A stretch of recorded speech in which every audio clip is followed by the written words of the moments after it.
From the morning wager to the Power Five, five more college basketball winners for you. Let's get it going. Number one, IU Indy. That's the former IU PUI for those keeping score at home. Plus 4.5.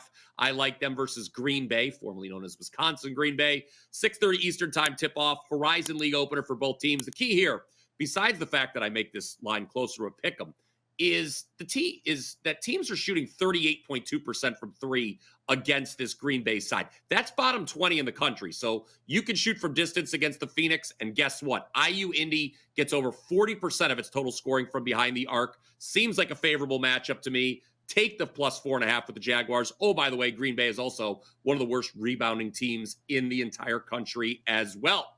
Number two, Bucknell plus 7 versus St. Bonaventure, 7 p.m. Eastern tip-off. St. Bonaventure's perfect 7-0 against the spread this season. So guess what I'm going to do? Step in front of that train and fade the Bonnies here. Why? Well, last week, they were very fortunate to cover the number in a loss to Utah State. They trailed by 13 with just over 3 minutes to go. Now, that's their only straight-up loss this far. But don't see the Bonnies going on the road and shooting 50% again here like they did in the NIT tip-off against Northern Iowa in their last game. Also, feel like we're getting a major discount on Bucknell, who has lost 3 in a row. Bison aren't home dogs that often, especially not at plus 7. Take them.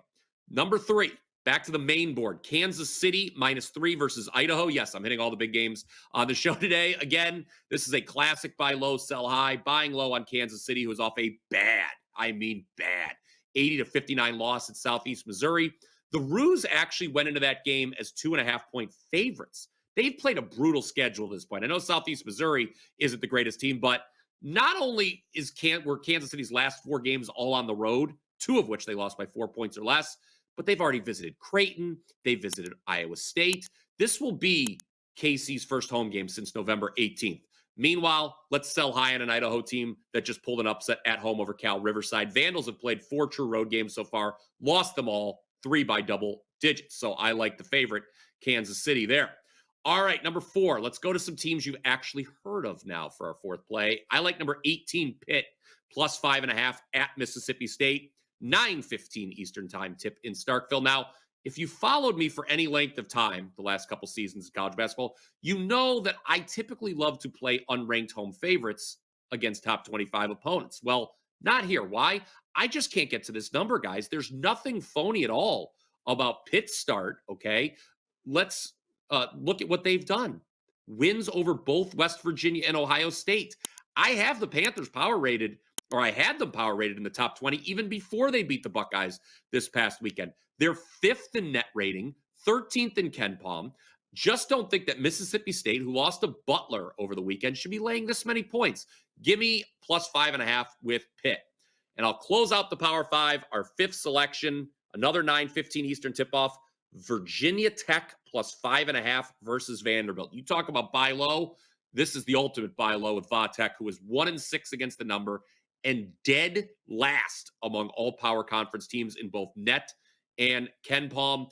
Really, it's a buy low on the entire ACC. I mentioned this on the morning wager in the Auburn-Duke breakdown. The ACC was 1-9 yesterday against the SEC. Only win, Clemson over Kentucky. The Hokies have had their problems, for sure, especially in the turnover department, but still, this is too many points for them to be getting at home. Vandy has played just 1 true road game to this point. A lot of transfers on this team. First-year head coach. I'm surprised they played this well so far. I think the Commodores end up being a 500 team by the end of the season. I make this number closer to plus 1. Give me the points with Va-Tech. All right. Of course, as always, comment down below with your thoughts on any of those selections. Smash that like button if you agree. And don't forget to subscribe to the WagerTalk YouTube channel. That is the Power 5 for Wednesday, December 4th. Until next time, let's cash some tickets.